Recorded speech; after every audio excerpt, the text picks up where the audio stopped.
Hello friends, good afternoon. कैसे हो? I hope कि आप लोग अच्छे ही होंगे। सो फ्रेंड्स, इस वीडियो में हम लोग सॉल्व करेंगे हिंदी का प्रैक्टिस सेट। पूरे 50 क्वेश्चंस हम लोग इस प्रैक्टिस सेट में सॉल्व करेंगे और ये प्रैक्टिस सेट का 41वां वीडियो है। अगर आप लोग पिछली प्रैक्टिस सेट की वीडियोस नहीं देखे हैं तो आप लोग प्ले लिस्ट में जाके देख सकते हैं। अगर आप लोगों को बीएड एंट्रेंस एग्जाम का प्रीवियस ईयर पेपर्स देखना है तो भी आप लोग प्ले लिस्ट में जाके देख सकते हैं। अगर आप लोगों को इन सभी पेपर्स की पीडीएफ चाहिए तो आप लोग हमारे टेलीग्राम ग्रुप से ज्वाइन हो जाइए। ज्वाइन कैसे होना है, इस वीडियो के डिस्क्रिप्शन बॉक्स में मेरे टेलीग्राम ग्रुप की लिंक है। आप लोग वहाँ से ज्वाइन होकर हर एक पेपर्स की पीडीएफ आप लोग डाउनलोड कर सकते हैं। तो चलिए फटाफट पेन कॉपी लेके रेडी हो जाइए। आप लोग 50 क्वेश्चंस में जितने भी आपका स्कोर जाए तो आप लोग कमेंट बॉक्स में अपना नाम और स्कोर जरूर शेयर करें, ठीक है। तो आप लोगों को बता दूं, अगर आप लोगों को 2021 में बीट करना है तो आप लोग इस चैनल से जुड़ जाइए। इस चैनल के माध्यम से आपको निश्चित ही मदद मिलेगी। प्लीज़ चैनल को सब्सक्राइब करके बगल में बेल आइकन को ऑन रखें ताकि हर एक वीडियो का नोटिफिकेशन आपको समय समय से मिलता रहे, ठीक है। एक जो अपडेट आई थी आज, यानी कि जो आपका एग्ज़ाम है 19 मई को, ये जो एग्ज़ाम है टल सकता है, या तो पीछे जा सकता है या तो आगे जा सकता है। क्यों जा सकता है? क्योंकि इलाहाबाद यूनिवर्सिटी का बीए 3 वर्ष का इसी दिन पेपर आ रहा है। या तो उसकी डेट बढ़ाई जाएगी या तो इसकी डेट बढ़ाई घटाई जाएगी। तो जैसी ही अपडेट आएगी मैं आपको ज़रूर इन्फॉर्म करूंगा। तो चैनल से जुड़े रहें, बेल आइकन को ऑल पे प्रेस करा करें, ठीक है, ताकि आपको नोटिफिकेशन समय समय से मिलता रहे। तो चलिए फटाफट हम लोग इस प्रैक्टिस सेट को स्टार्ट करते हैं। और आज की इस प्रैक्टिस सेट में मोस्ट इंपॉर्टेंट क्वेश्चन है, कतई जहर वाले प्रश्न हैं। तो पेन कॉपी लेके जरूर स्टार्ट हो जाइए आप लोग। पहला क्वेश्चन, हिंदी नई चाल में ढली कथन किसका है? इसका जवाब आप लोग देते चलें। हिंदी नई चाल में ढली कथन किसका है? तो ये जो कथन है गाइस, वो है भारतेंदु हरिश्चंद्र जी का। ऑप्शन बी करेक्ट होगा इस क्वेश्चन का राइट आंसर। आपको हर क्वेश्चंस का जवाब देते चलना है। इससे ये होगा, जैसे आप लोग 50 में तो 50 कर नहीं पाएंगे, बट जैसे जिस क्वेश्चंस का जवाब आप लोग गलत देंगे, बाद में आपको मैं सही बताया तो वो क्वेश्चंस आपको लाइफ टाइम के लिए याद हो जाएगा। जब आप लोग कुछ जवाब ही नहीं देंगे तो आपके दिमाग में कुछ जाएगा ही नहीं गैस। तो हर क्वेश्चंस का जवाब आपको देते चलना है। दूसरा क्वेश्चन, तदी समाज की स्थापना किसने की थी? तगड़ा क्वेश्चन है, इंपॉर्टेंट क्वेश्चन है आपके एग्जाम के लिए, नोट जरूर कीजिएगा आप लोग। तदी समाज की स्थापना किसने की थी? तो ये किए थे Bharatendu Harishchandra ji. Option B correct होगा इस क्वेश्चन का राइट आंसर। ये अगला क्वेश्चन कतई जहर वाला ये क्वेश्चन है। अगर आप लोग हिंदी पढ़ते होंगे तो इसकी औकात आप लोग जानते होंगे, कितना तगड़ा क्वेश्चन है। स्टार लगा लीजिए। बीजक किसकी रचना है? तो बीजक कबीर जी की रचना है। ऑप्शन सी करेक्ट होगा इस क्वेश्चन का राइट आंसर। त्यागपत्र उपन्यास के उपन्यासकार कौन हैं? फटाफट आप लोग बताएं, त्यागपत्र उपन्यास के उपन्यासकार कौन हैं? तो इसके जो उपन्यासकार हैं त्यागपत्र के, ये हैं जैनेन्द्र जी। ऑप्शन बी करेक्ट होगा इस क्वेश्चन का राइट आंसर। ये रहा अगला क्वेश्चन, गीता मंद मंद मुस्कुरा रही है, इस वाक्य में मंद मंद व्याकरण की दृष्टि से क्या है? फटाफट आप लोग इस क्वेश्चन का जवाब देते चलें, इस क्वेश्चन का जवाब देते चलें। क्या होगा इसका क्वेश्चन का राइट आंसर? तो देखिए, मंद मंद व्याकरण की दृष्टि से इसमें क्या है? इसमें है आपका क्रिया विशेषण है। ऑप्शन बी करेक्ट होगा इस क्वेश्चन का राइट आंसर। अगला क्वेश्चन यहाँ पे देख सकते हैं कि बिल्ली छत से कूद पड़ी, कौन सा कारक है इसमें? बिल्ली जो है छत से कूद पड़ी और इसमें कौन सा कारक है? तो इसमें जो फ्रेंड्स कारक है अपादान कारक है। ऑप्शन डी करेक्ट होगा इस क्वेश्चन का राइट आंसर। ये रहा अगला क्वेश्चन, निम्नलिखित में से पुल्लिंग शब्द कौन सा है? चारों में से आपको बताना है पुल्लिंग शब्द कौन सा है। तो इसमें से जो पुल्लिंग शब्द आपका है वो है पानी। ऑप्शन बी करेक्ट होगा इस क्वेश्चन का राइट आंसर। ये रहा अगला क्वेश्चन, लोगों ने शोरगुल करके डाकुओं को भगाया, वाक्य में कारक बताइए। कौन सा कारक है ये आपको बताना है। फटाफट इस क्वेश्चन का राइट आंसर बताने का प्रयास करें। तो देखिए, डाकुओं को भगाने का कार्य किए हैं, ठीक है, एक कर्म किए हैं, तो इसमें क्या है? कर्म कारक है। ऑप्शन डी करेक्ट होगा इस क्वेश्चन का राइट आंसर। लड़का पेड़ से गिरा, वाक्य में कारक है।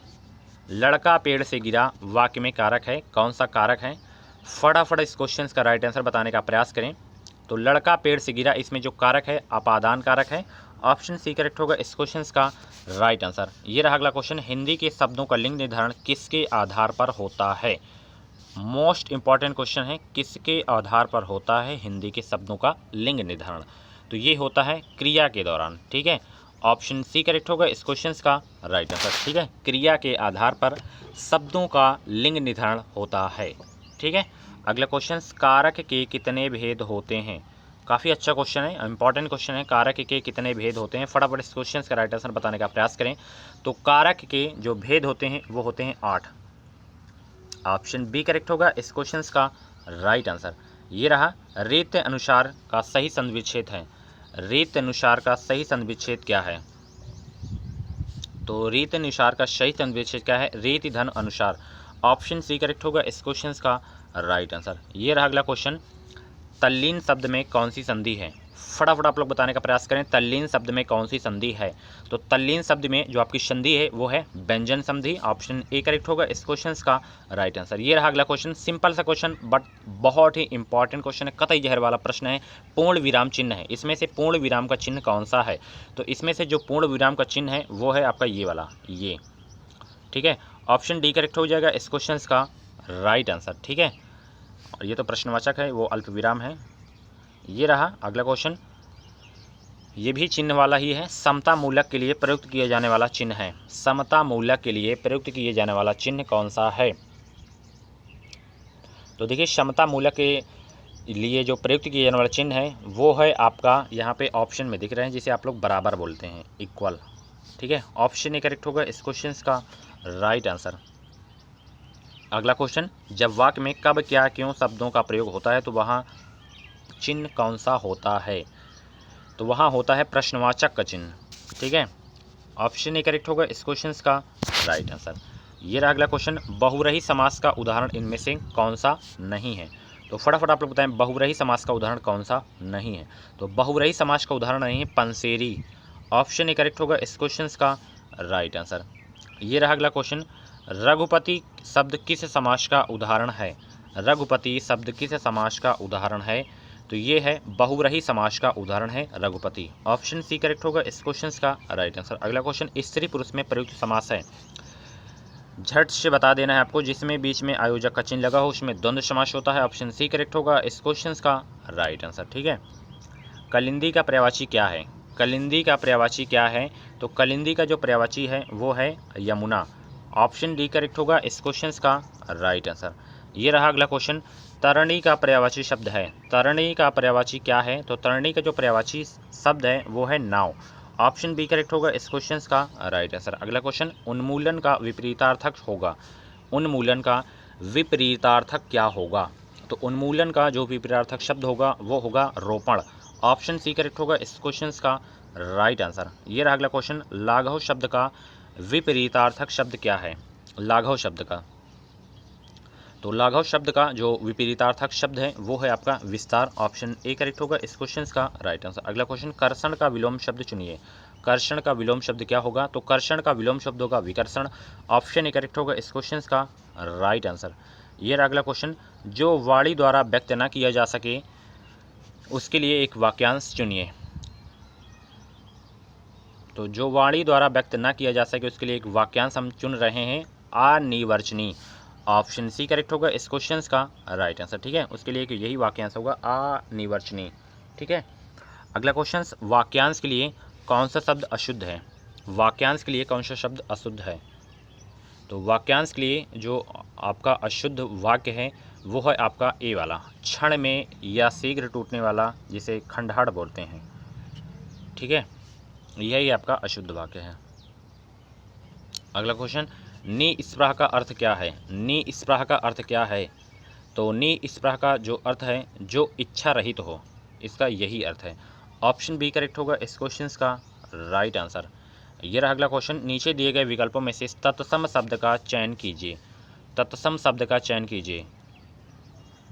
चारों में से तत्सम शब्द कौन सा है ये आपको बताना है। तो आम्र यहाँ पे जो आपको दिख रहा है यही आपका तत्सम शब्द है, ठीक है। ऑप्शन ए करेक्ट होगा इस क्वेश्चन का।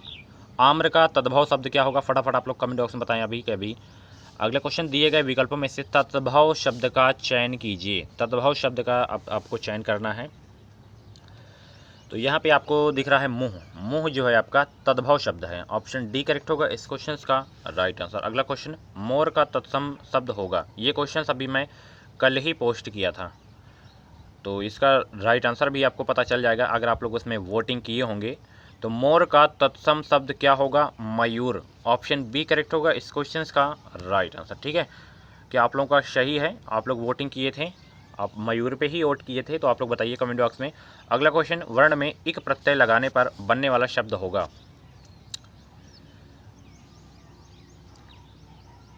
कौन सा वो शब्द होगा जिसमें इक प्रत्यय लगाने पर बनेगा? तो वो है आपका वार्णिक। ठीक है, इसमें ही इक प्रत्यय लगाने पर शब्द बनेगा वार्णिक। ऑप्शन डी करेक्ट होगा इस क्वेश्चन का राइट आंसर। ये रहा अगला क्वेश्चन, लेखक शब्द के अंत में कौन सा प्रत्यय लगा हुआ है? प्रत्यय जो शब्द के अंत में लगता है और शब्द के पहले लगता है, तो किसमें जो है लेखक शब्द के अंत में लगा हुआ है प्रत्यय? कौन सा प्रत्यय लगा हुआ है लेखक शब्द के अंत में? तो वो है लेखक। लास्ट में पढ़िए लेखक, अक निकल रहा है ना। ऑप्शन डी करेक्ट होगा इस क्वेश्चन का राइट आंसर। ये रहा अगला क्वेश्चन। क्वेश्चन है कौन सा शब्द इन प्रत्यय योग से नहीं है? इन का प्रयोग किस में नहीं है ये आपको बताना है।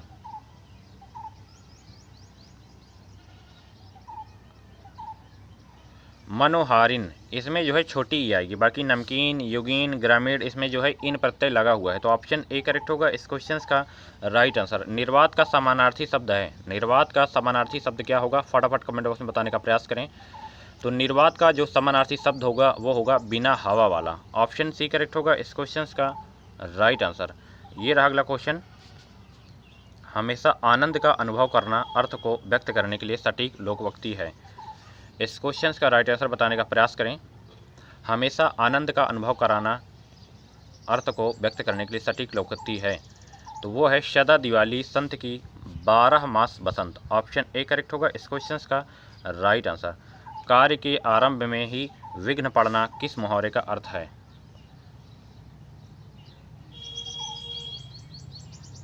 ऑप्शन सी, सिर मुड़ाते ही ओले पड़ जाना, कार्य के आरंभ में ही विघ्न पड़ना, इस मुहावरे का अर्थ यही है। ऑप्शन सी करेक्ट होगा इस क्वेश्चन का राइट आंसर। ये रहा अगला क्वेश्चन, वर्तनी के अनुसार शुद्ध रूप का चयन कीजिए।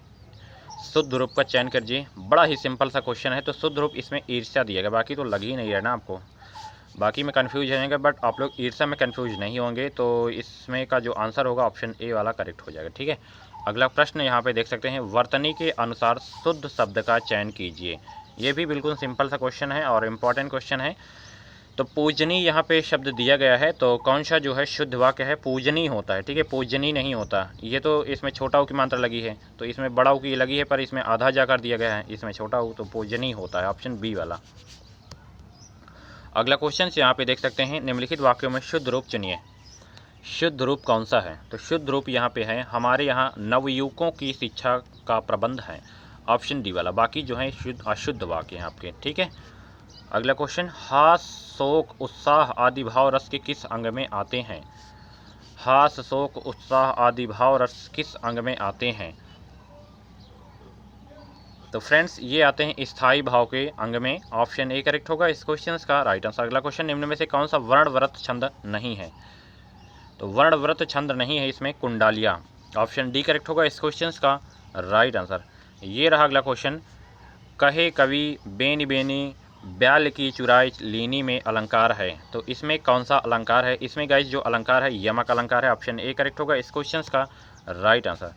गद्यांश को पढ़कर निम्नलिखित प्रश्नों में सबसे उचित विकल्प चुनिए। यहाँ पे आपको प्रश्न देख लेना है। अगर आपको गद्यांश को अच्छे से पढ़ना है तो आप लोग पीडीएफ में अच्छे से पढ़ लीजिएगा। मैं इसे पढ़ा हूँ तो इसका मैं आपको आंसर बता दे रहा हूँ। जब आप लोग गद्यांश को अच्छे से पढ़ लेंगे तो आंसर आप लोग तुरंत ही कर लेंगे। तो देखिए, जो संस्कृत का इसमें अर्थ बताया गया है वो बताया गया कि आविष्कार करने वाला। ठीक है, संस्कृत का अर्थ क्या है? आविष्कार करने वाला। ऑप्शन ए करेक्ट होगा इस क्वेश्चन का राइट आंसर। अगला क्वेश्चन, वास्तविक संस्कृत व्यक्ति वह है जो क्या है? ऑप्शन यहाँ पे देख सकते हैं, तो इसका जो राइट आंसर होगा नए आविष्कार करें। ठीक है, यानी कि वास्तविक संस्कृत व्यक्ति वह है जो नए आविष्कार करे। ऑप्शन डी करेक्ट होगा इस क्वेश्चन का राइट आंसर। सभ्य व्यक्ति वह है जो, ठीक है, यहाँ पे क्वेश्चन पूछा गया है, सभ्य व्यक्ति वह है जो आविष्कारों का ज्ञाता हो। ऑप्शन डी करेक्ट होगा इस क्वेश्चन का राइट आंसर। विद्यार्थी शब्द का संधिविच्छेद क्या होगा? ये तो आप लोग कर ही लेंगे, और ये भी गद्यांश में ही दिया गया, यानी कि विद्यार्थियों के बारे में दिया गया है, तो विद्यार्थी का संधिविच्छेद पूछ लिया जाएगा। ये जो 5 क्वेश्चंस आया करते हैं गद्यांश में, ये बिल्कुल फ्री के होते हैं। इसमें 3 क्वेश्चंस गद्यांश से ही रहेंगे और 1-2 क्वेश्चंस विलोम शब्द उसी में दे दिया जाता है, शुद्ध रूप कौन सा है, ठीक है, और संधि विच्छेद पूछ लिया जाता है। तो इस तरह के क्वेश्चन आ जाते हैं, और जो कि बेसिक क्वेश्चन होते हैं आप लोग 100% कर लेंगे। तो विद्यार्थी का जो गाइस जो संधि विच्छेद होता है विद्याधन अर्थी होता है। यहाँ पे आपको सी वाला जो दिख रहा है, ठीक है, विद्यार्थी का शब्द संधि विच्छेद जो होता है वो विद्याधन अर्थी होता है। ऑप्शन सी में आपको जो दिख रहा है। ये रहा अगला क्वेश्चन, न्यूटन ने गुरुत्वाकर्षण बल की खोज वाक्य को कर्मचार में बदलिए, कर्मवाच्य में बदलिए। फटाफट इस क्वेश्चन का जो राइट आंसर होगा वो होगा बी वाला, न्यूटन के द्वारा गुरुत्वाकर्षण बल की खोज की गई थी। ठीक है, ये जो वाक्य था गलत था। पूर्वज का विलोम शब्द, यहाँ पे देख सकते हैं विलोम शब्द पूछा गया ना, तो पूर्वज का विलोम शब्द क्या होगा? पूर्वज का, तो पूर्वज का जो विलोम शब्द होता है वो हो अग्रज। ऑप्शन सी करेक्ट होगा इस क्वेश्चन का राइट आंसर। अनायास का अर्थ क्या है?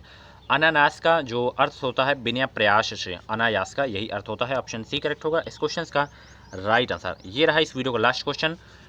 आधुनिक का समानार्थी शब्द है, आधुनिक का समानार्थी शब्द क्या है? और इसका जवाब मैं आपको नहीं बताऊंगा, आप लोगों को कमेंट बॉक्स में बताना है। और आपकी लाइक, यानी कि मैं अगर आपके कमेंट को लाइक कर दिया तो आपका आंसर सही है। ठीक है, वैसे भी कल मैं इसका आंसर बता दूंगा। ठीक है, तो चारों ऑप्शन में से आप लोग बताइए आधुनिक का समानार्थी शब्द क्या होगा। और लास्ट में आप लोग अपना स्कोर भी बताइएगा कि 50 क्वेश्चंस में से आपके कितने स्कोर रहे हैं, नाम स्कोर जरूर बताइए करेंगे। ठीक है, तो मिलते हैं अगली वीडियो पे। इस वीडियो को लाइक और शेयर करना ना भूलें। अगर आपको पीडीएफ चाहिए और भी टॉपिक वाइज की वीडियोज देखनी है तो आप लोग प्ले लिस्ट में जाके देख सकते हैं, पीडीएफ आपको टेलीग्राम ग्रुप पे मिल जाएगी। ठीक है, अगर आप लोग इतिहास वाली नहीं देखे हैं वीडियो तो आप लोग जाके देख सकते हैं प्ले लिस्ट में, जैसे उसमें मैं नोट्स बनाया हूँ सेम टू सेम आपको बना लेनी है। तो थैंक्स फॉर वॉचिंग। अगर आपके मन में कुछ डाउट हो बीएड से रिलेटेड तो आप लोग कमेंट बॉक्स में अपनी क्वेरी कर सकते हैं। Thanks for watching. इस वीडियो को लाइक शेयर करना ना भूलें। Thank you.